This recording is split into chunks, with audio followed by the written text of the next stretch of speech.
Welcome back to After the Whistle. I'm your co-host, Jody Meduski, alongside Brad Luttrell, Jeff Huffman. All right, guys, it's time for our predictions segment. We had the student athletes last week make their predictions, and four guys picked spot on the Kingston score, which was 21 points. Good job by those guys. Brad, Jeff, give me your predictions for Friday night's game against Oliver Springs. Well, guys, I think it'll be a hard-fought game. I see a lot of momentum shifts back and forth, but I'm going to pick the Jackets to come out with a win. I'm going to say Kingston 24, Oliver Springs 13. Huff, what do you say? Well, I'm kind of like Brad. I think it's going to go back and forth. Big game, county game. Both teams going to be excited to play. I'm going to say Kingston pulls it out 28-20. 28-20, I got that one down. Okay, guys, I'm going with a score of 21-0. I say Kingston gets revenge for the goose egg last year. A lot of these kids got chips on their shoulders. Seniors and juniors on this team is going to step up and carry the load. I got 21 Rib. We're pleased to be joined by two student athletes from last week who made predictions. That would be Brady Luttrell and Will Meduski. Brady, give us your thoughts on the game Friday night. Yeah, both teams, like everybody here said, county games, Oliver Springs, they're going to be for sure motivated. They had a tough loss last week, but like Jeff said, that's not going to phase them. They're going to come back ready to play, but I know our guys are going to be ready, and I say we're going to win the game Friday night 14-7. A lot of defense, hard-nosed game. I got the Jackets 14-7. Awesome. What say you? What do you say, Will? I think it's going to be a high-scoring game, but still a lot of good defense. But I'm going to say Kingston's going to come out on top, 28-21. 28-21. A lot of scoring right there. All right, guys. Well, we'll see.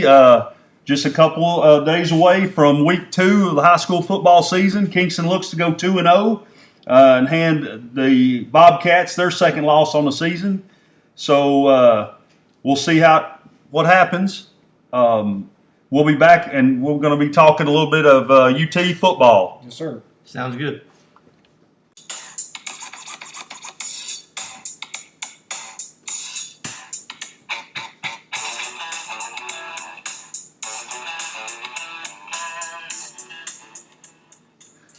Welcome back to After the Whistle. Guys, let's talk a little bit about UT football. They kick off in week 1 this Saturday.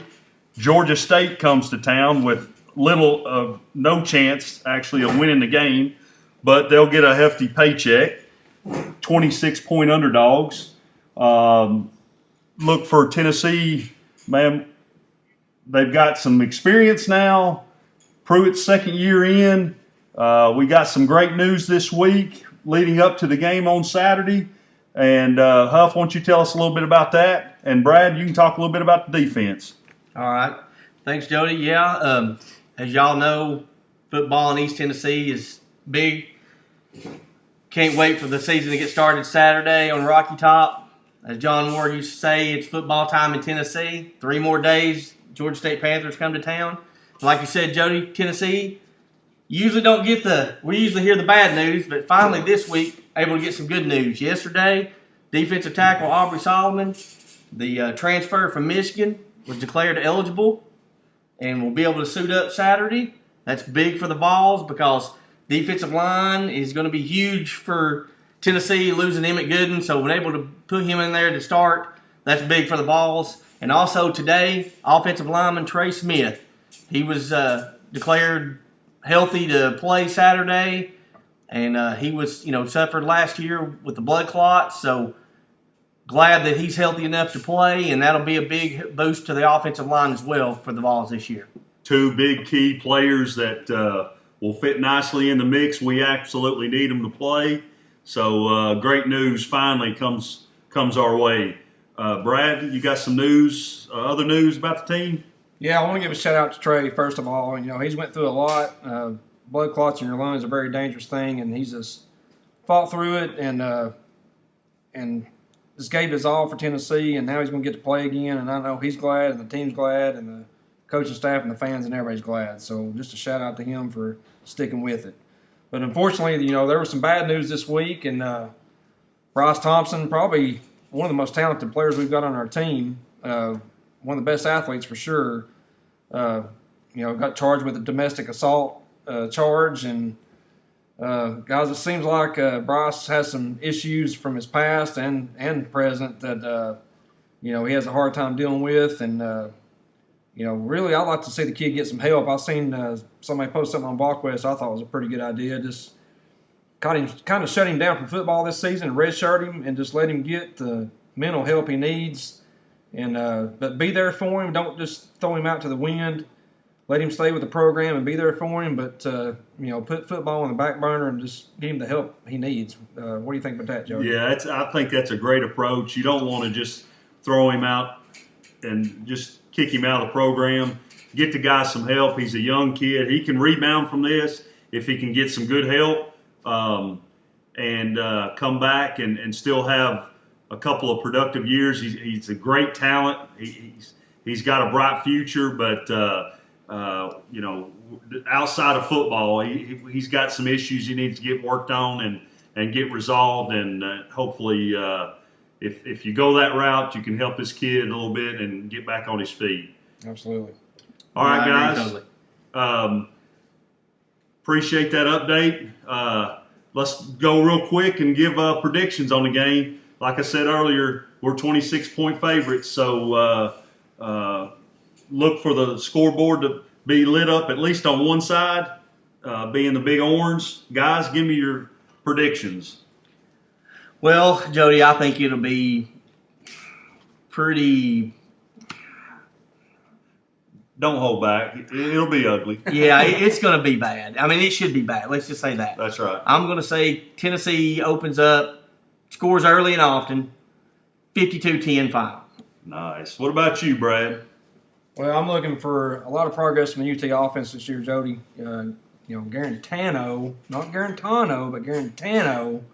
He's got the experience now. If the offensive line can block for him, he's got a lot of weapons at receiver. He's got a lot of weapons at running back. Dominic Wood-Anderson's a good tight end.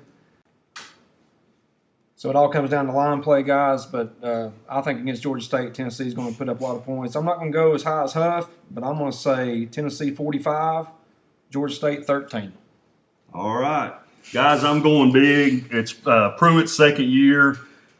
He covers this easily, but please don't use this other than just for entertainment purposes only. But I'll probably have a little money on it. But I'm going to say Tennessee wins this game big. I'm going to say 55 to rip. Oh, love it. Love it. All right, guys, we'll be right back. Welcome back to the show. We've got some Kingston student athletes here with us again this week. They're going to give us their UT predictions on the game. We'll start with junior tight end Zane Rhines. Zane, what do you think about the UT game Saturday? I think at first, Tennessee, the offense is going to struggle a bit, a bunch of nerves and all that. But toward the second quarter, I think they're going to get going. I got Tennessee 35, Georgia State 14. Nice. All right, Brady Luttrell, what do you think? I agree a lot with what Zane said. First game of the year, everybody's going to be hyped up. There's going to be some drop passes, your normal struggles on offense. But Tennessee's going to find it out and win 42-14, cover the 26 and a half, whatever it is. Nice. Good pick. All right, Will Meduski, what do you say about the game Saturday? Yeah, I'm going to say that there's going to be a lot of offense in the game, and I'm going to say Tennessee's going to win 35-0. 35-0. Guys, I appreciate that, and we'll see what happens Saturday up on the hill. Excited. It's supposed to be sunny, 85, 88 degrees out. Good day for football. What do you think? What do you think about it? Jody, I want to say one thing. Tennessee's struggled the last 10 years. It's been a train wreck, basically, but, I don't care who you are. If you grew up with Tennessee football, you're excited when the season starts, and, it never gets old, and I don't care how bad we've been. It's an exciting time, and the first game of the year is always exciting, and I'm looking forward to it. That's a great point. It's always good to be a Tennessee ball. Brady, let you give a special shout out here to end the show, if you wouldn't mind. Yeah, man. I know the podcast here is about sports, and we talk a lot of football. We're going to be talking a lot of basketball, but right now there's a lot bigger things going on, even in our community. One of our own, Jackson Igo, is going through a lot right now. a lot more pain than any of us could even imagine right now. So I hope everybody's praying for him. If you're not, he's one of our own, and we all care about him. Everybody here does. He hasn't went to school with us in a while, but that doesn't matter. He's one of us, and he still lives close, and he's a good kid. So we're all praying for him, and hope everything goes good with his family. Yeah, the whole community needs to come together, and Jackson and his family, we're all thinking of you and praying for you. And no teenage kids should have to go what he's going through, but IGO family, we're here for you, and anything you need, we're here for you. Yeah, let us know, and we're thinking, we're praying every day. That Jackson, that you're thought about on a daily basis in our family as well, and man, we hope a speedy recovery for you. Yeah, Jackson, like I said, the community rallies around their own, and the IGOs are part of Kingston, and prayers go out to him and his family, like Jody said, for a speedy recovery, and we'll be definitely in our thoughts and prayers. All right, guys, thank you very much. That concludes episode 3 of season 1. Hope you enjoyed the podcast. Hope that you'll listen. If you don't like the podcast, hold your comments to yourself. We are learning, getting a little better week by week. We're having fun with it. So hope you enjoy it, and we'll see you next week.